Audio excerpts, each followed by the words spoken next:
মাদ্রাসায় ছুটি হয়ে গেছে, সবাই বাড়ি যায়, ও রাস্তার ধারে বসে বসে ফুপড়ে ফুপড়ে কাঁদছে। সন্তান যদি কোথাও যায়, বাড়িতে আসতে যদি দেরি করে, সবচাইতে বিচলিত হয় কে? এই ছেলেরা জোরে বলো। সন্ধ্যা হয়ে গিয়েছে, ছেলেটা এখনো বাড়ি আসে না। জনম দুঃখিনী মা ঘরের থেকে বার হয়েছে।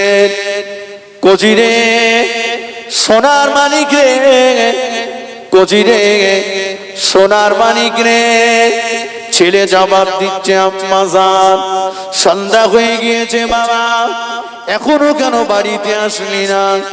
ছেলে জবাব দিচ্ছে, ও আম্মা জান আজকে দিনে আমি আর বাড়ি যাব না।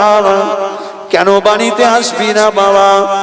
আম্মা জান জামানার আল্লাহর ওলি আমার ওস্তাদ আমার জন্য বদদুয়া করে দিয়েছে, আগামীকাল সূর্য ওঠার আগে আমার ইন্তেকাল হয়ে যাবে, আমি মারা যাব, মরে যাব মা। আমি হলাম আপনার একমাত্র কলিজার টুকরা সন্তান, আপনার কোলের কাছে চোখের সামনে যদি আমি ইন্তেকাল করি, মানুষে মা হয়ে ধৈর্য ধারণ করতে পারবেন না মা, সবর করতে পারবেন না মা। এজন্য আজকে দিনে আমি আর বাড়ি যাব না মা। জনম দুঃখিনী মা ঘরের থেকে বেরিয়েছে, কুঁদতেছে, ছুটতেছে আর কাঁদতেছে। কচিরে সোনার মানিক রে, কচিরে সোনার মানিক রে, কি কথা বললি বাবা আমার, কি কথা শোনালি বাবা আমার। জনম দুঃখিনী মা ছুটে ছুটে যে সোনার মানিককে বুকে জড়িয়ে নিয়ে মুখে চুমা দেয়, বুকে চুমা দেয়। সোনার মানিক রে কি কথা বললি বাবা আমার, তুই ছাড়া যে দুনিয়ার জমিনে আমার আর মা বোনের ডাকবার মতো কেউ নেই। তোর মুখের পানে চেয়ে জীবনের সুখ শান্তির কথা, আরাম আয়েশের কথা সব ভুলে গিয়েছি বাবা। কি কথা শোনালি বাবা আমার। জনম দুঃখিনী মা সোনার মানিককে নিয়ে বাড়িতে চলে আসলো। বাড়িতে এসে সোনার মানিককে রেখে জনম দুঃখিনী মা ওযু করে নিয়ে 2 রাকাত নামাজে দাঁড়িয়ে গেল। আনতা আবুদাল্লাহা কান্নাকা তারাহু ফাইল্লাম তাকুন তারাহু ফাইন্নাহু ইয়ারাকা। যখন তুমি নামাজে দাঁড়াবে তুমি এটাই মনে মনে করবে তুমি জানো রব্বুল আলামিন আল্লাহ পাককে দেখতে পাচ্ছ। তা যদি তোমার মনে না হয় তুমি এটাই মনে মনে করবে রব্বুল আলামিন আল্লাহ পাক তিনি যেন তোমাকে দেখতে পাচ্ছে। আল্লাহ নবী বলেছে আসসালাতু মিরাজুল মুমিনিন, নামাজ হলো মুমিনের জন্য মেরাজ। আল্লাহ পাকে বান্দা বান্দিরা যখন নামাজের পাটিতে দাঁড়িয়ে যায় তখন আল্লাহ পাকে সবচাইতে বেশি নিকটবর্তী হয়ে যায়। জনম দুঃখিনী মা 2 রাকাত নামাজ পড়ে আল্লাহ পাকের দরবারে সিজদায় পড়ে যে রোনাজারি করতে লাগলো। আল্লাহ পাক মক্কার মানুষেরা সবাই নবীর কথা শুনে কলেমা না পড়লেও সবাই এক বাক্যে বলতো মুহাম্মদ সাল্লাল্লাহু আলাইহি ওয়াসাল্লাম সত্যবাদী, মুহাম্মদ সাল্লাল্লাহু আলাইহি ওয়াসাল্লাম কখনোই মিথ্যা কথা বলে না। আল্লাহ পাক নবী বলেছে মা যদি সন্তানের জন্য দোয়া চায় মায়ের দোয়া আল্লাহ পাকের আরশে আজিমের মাঝখানে পর্দা থাকে না, ওই দোয়াটা আল্লাহ পাকের দরবারে কবুল হয়ে যায়। রব্বুল আলামিন আল্লাহ পাক আমি হলাম ওর জনম দুঃখিনী মা, ও হলো আমার কলিজার 32টা নারী চেনা সন্তান। মা হয়ে সন্তানের জন্য দোয়া চাইছি আগামীকাল সূর্যটা যেন পূর্ব দিকে উদিত না হয়। আর একটু জোরে বলেন সুবহানাল্লাহ।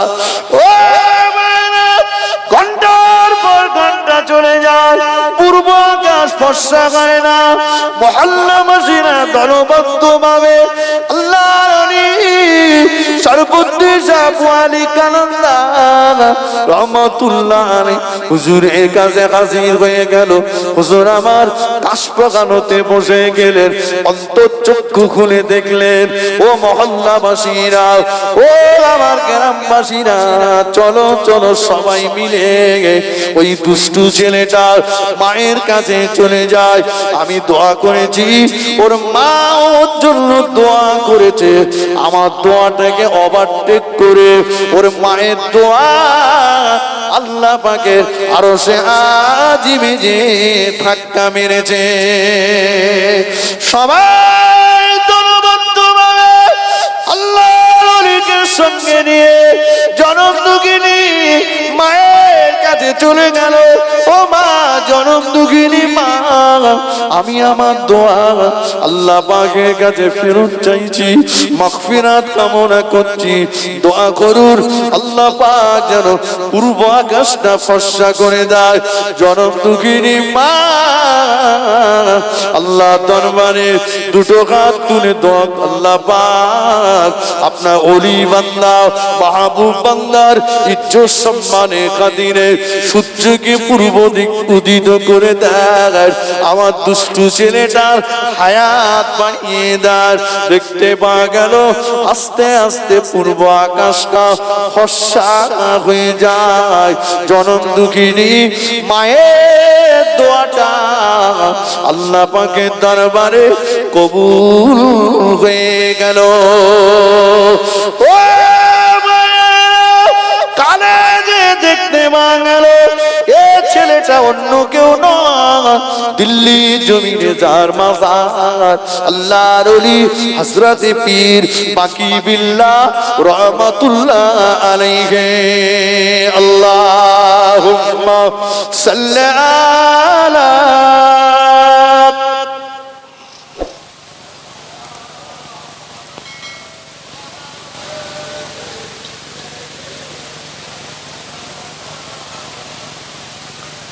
खूब मोहब्बत है अल्लाहुम्मा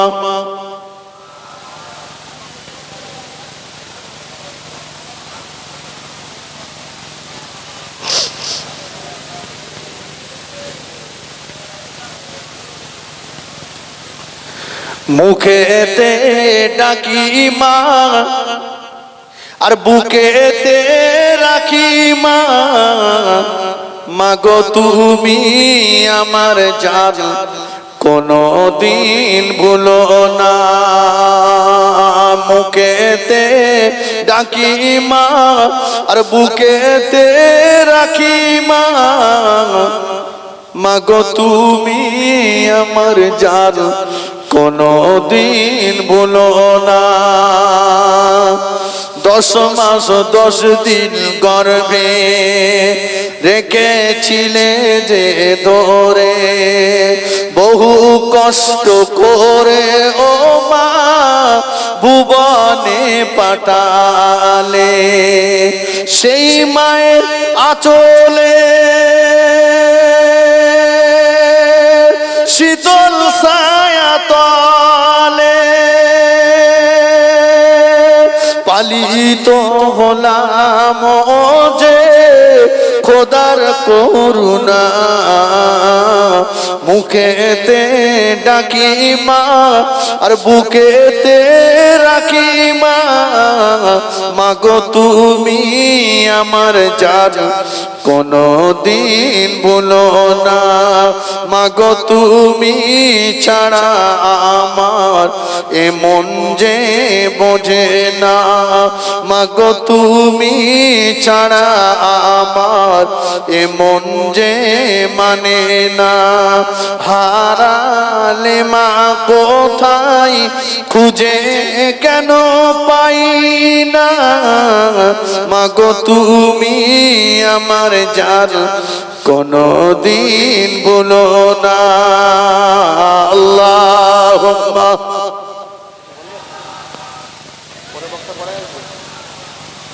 বাবা এখন আধ ঘন্টা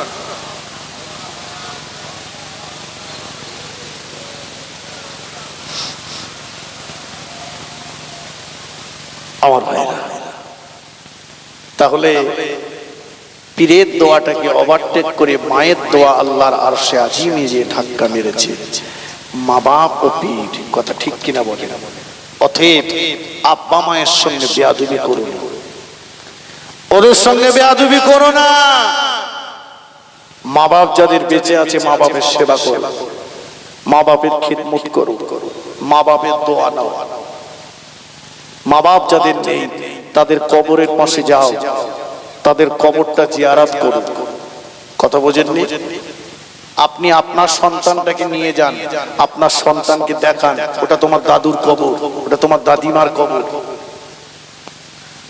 লাভটা কি হবে আপনি যেদিন চলে যাবে সেদিন আপনার ছেলেটা তার ছেলেটাকে ডেকে নিয়ে সেও আপনার কবরের পাশে যাবে কথা ঠিক কিনা বলে এই নিয়মটা কি করে যাবে আসুন আমি বলেছিলাম অন্নিসা রাসূল বলেছেন আমি নারী জাতকে ভালোবাসি নাম্বার 3 রাসূল বললেন কুররাতু আইনি আস-সালাত আমি রাসূলুল্লাহ আমার চোখের শান্তি হলো নামাজ জোরে বলুন একটু জোরে বলেন মাশাআল্লাহ এখানে যা আছি সব পাঁচ ওয়াক্ত নামাজি কি বলেন তাই তো নাকি আল্লাহর ওলির দরবারে এসেছি নামাজ পড়ি না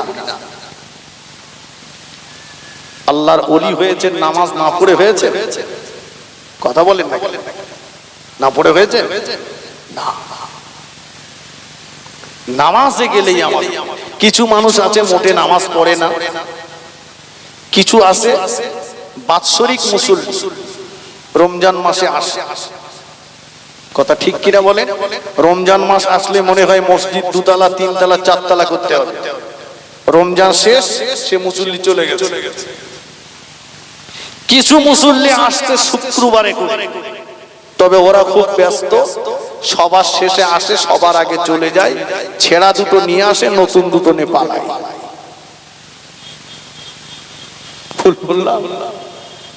দেখে এত ব্যস্ত এসেই দুরাকাত করে পালায়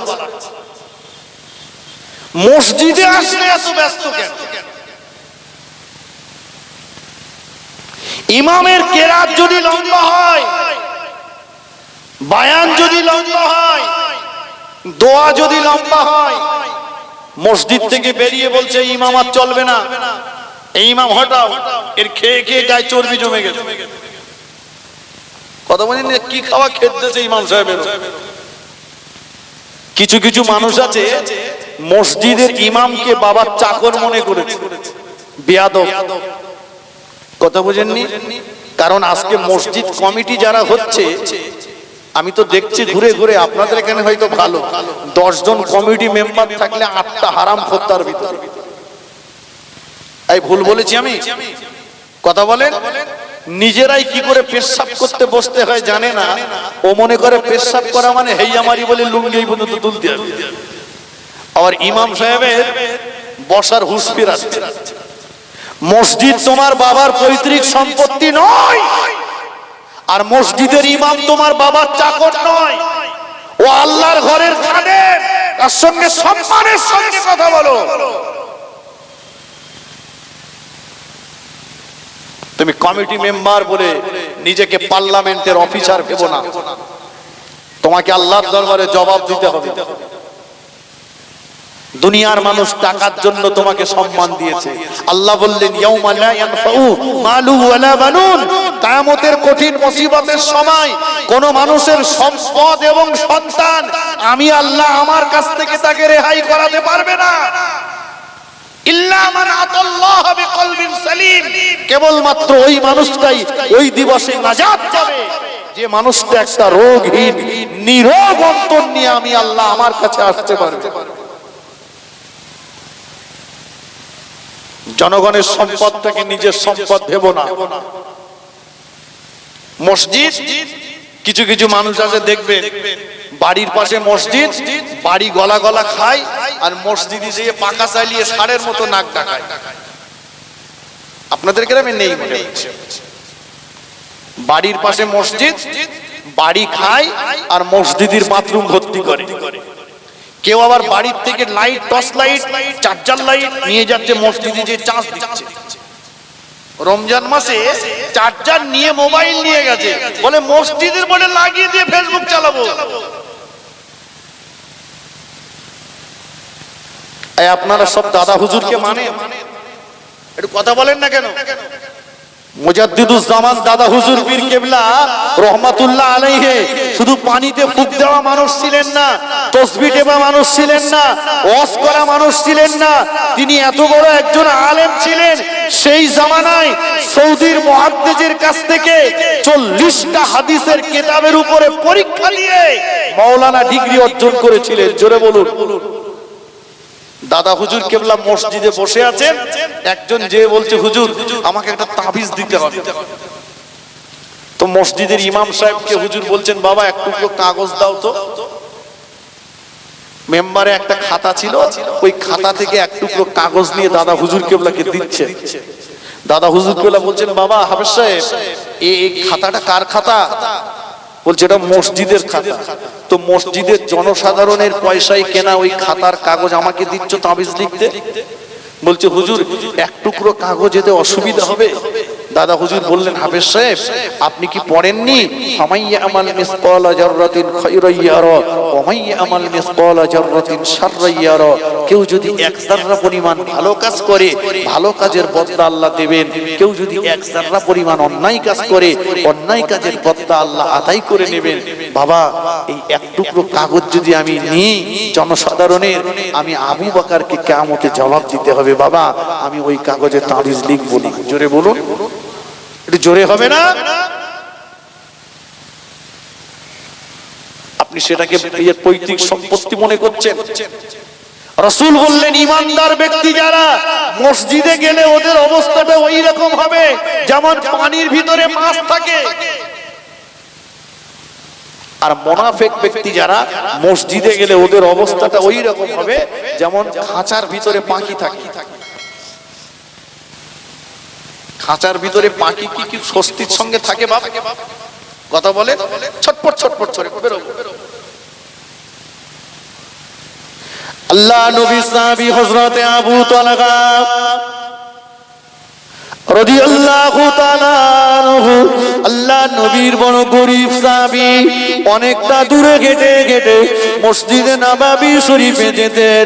আবু তালহা রাদিয়াল্লাহু তাআলা আনহু হুজুর আমার 5 ওয়াক্ত নামাজ মদিনার মসজিদে নববী শরীফে আল্লাহ নবীর পিছনে ইক্তেদা করে জামাতের সঙ্গে আদায় করতেন। জোরে বলুন সুবহানাল্লাহ। 5 ওয়াক্ত নামাজ জামাতের সঙ্গে পায়ে হেঁটে যে আদায়, অনেকটা হেঁটে। মদিনার মসজিদে নববী শরীফে আসরের আযান হয়ে গিয়েছে।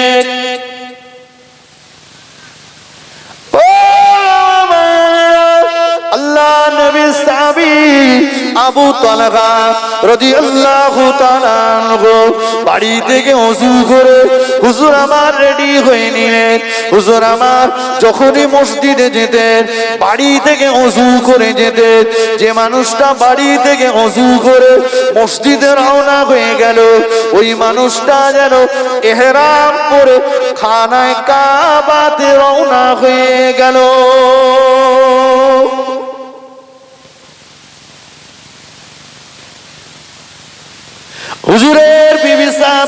সামনে এসে দাঁড়িয়ে গেলেন। ও আমার প্রাণের স্বামী, কোথায় যাবে? বিবি বেলাল ডাক দিয়েছে মদিনার মসজিদে নববী শরীফে আসরের আযান হয়ে গিয়েছে। বিবি নামাজ আদায় করতে যাব। হুজুরের বিবি বললেন, ও আমার প্রাণের স্বামী, চলে যান, আমি আপনাকে বাধা দেব না, বারণ করব না। শুধু একটা কথা আপনাকে বলতে এসেছি, নামাজের পরে যেন দেরি করবেন না, তাড়াতাড়ি বাড়ি চলে আসবে। সোনার মানিক, ছেলেটা বড় অসুস্থ, ছেলেটার বড় জ্বর, দেরি করবেন না, তাড়াতাড়ি বাড়িতে চলে আসবে। সাহাবা হুজুরদের বিবিরা জানতেন যে মসজিদে গেলে এদের বাড়ি আসার টাইম ঠিক থাকে না। আমাদের বিবিরা জানে যে মসজিদে গেলে খুব একটা বেশিক্ষণ থাকবে, তাই বলে দিচ্ছে যে নামাজের পরই চলে আসবেন তাড়াতাড়ি, ছেলেটার জ্বর, অসুস্থ। হযরত আবু তালহা রাদিয়াল্লাহু তাআলা আনহু বললেন, ও আমার বিবি, রোগ দেওয়ার মালিক যে আল্লাহ, শেফা দেওয়ার মালিকও সেই আল্লাহ। বিবি, আমি আল্লাহ পাককে খুশি করতে যাচ্ছি, তুমি আমার সোনার মানিকের দিকে লক্ষ্য রেখো।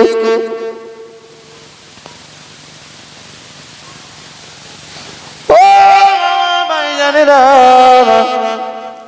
আল্লাহ নবী সাহাবী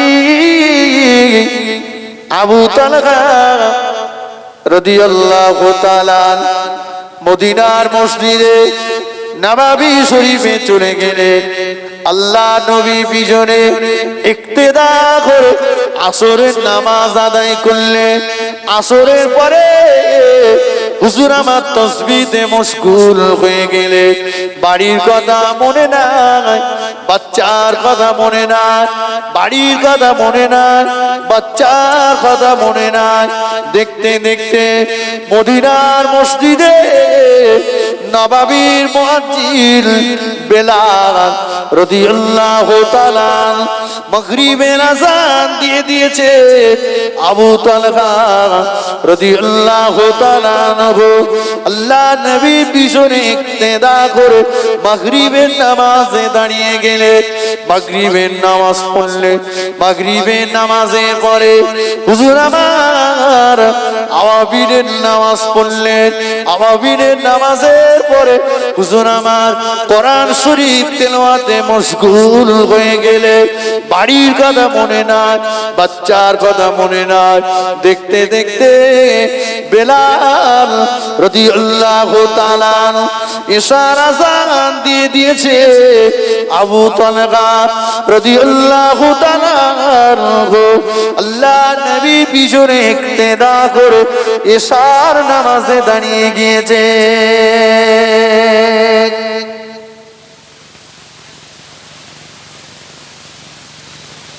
ইশার নামাজের পরে এবারে বাড়ির দিকে রওনা হয়েছে। বাবা গিয়েছিল কখন? কথা বলেন। আসর। ফিরছে কখন? ইশার পরে। যাওয়ার সময় বিবি কি বলেছিল? ছেলের জ্বর, অসুস্থ।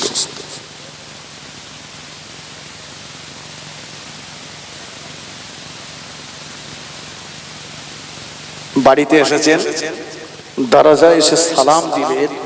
হুজুরের বিবি সাহেবা সালামের জবাব দিয়ে দরজাটা খুলে দিলেন। আবু তালহা হুজুর ঘরের ভিতরে ঢুকে দেখেন হুজুরের বিবি রাতের খাবারটা রেডি করে বসে আছে। জোরে বলুন না সুবহানাল্লাহ। জোরে বলে। হুজুরের বিবি সাহেবা বললেন, ও আমার প্রাণের স্বামী, চলে আসুন, ইন্তজার করছি আপনার জন্য।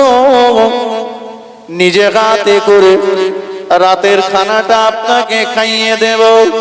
হুজুর বললেন, বিবি, তুমি আমি যখন নামাজে যাচ্ছিলাম তুমি আমায় বলেছিলে সোনার মানিক আমার বড় অসুস্থ।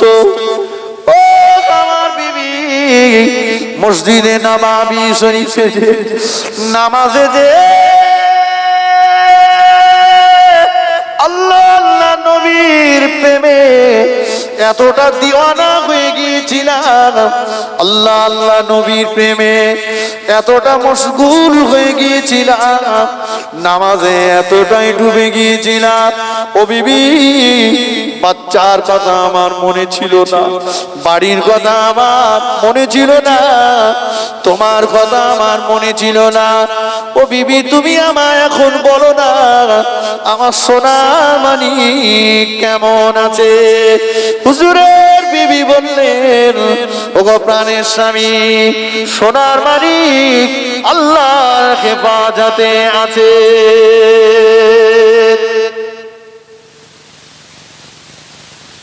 কোথায় আছে? আল্লাহর হেফাজতে। নামাজে যে এতটা নামাজে মশগুল হয়ে গেছে, বাড়ির কথা, বিবির কথা, ছেলের কথা সব ভুলে গেছে। আমাদের মাঝে মাঝে 3 রাকাত নামাজ 4 রাকাত হয়ে যাচ্ছে, মাঝে মাঝে 4 রাকাত 2 রাকাতে সালাম ফিরিয়ে দিচ্ছে, নামাজই মন নেই। কথা ঠিক কিনা বলে? নামাজই মন নেই। হুজুরে বিবি সাহেবা নিজে হাতে করে রাতের খাবারটা খাইয়ে দিলেন। খাওয়ানোর পরে বললেন, ওগো প্রাণের স্বামী, সারাদিন আপনার সেবা করার সুযোগ পাই না, চলে আসুন, একটু আরামের বিছানায় আরাম করুন, আমি একটু আপনার সেবা করি।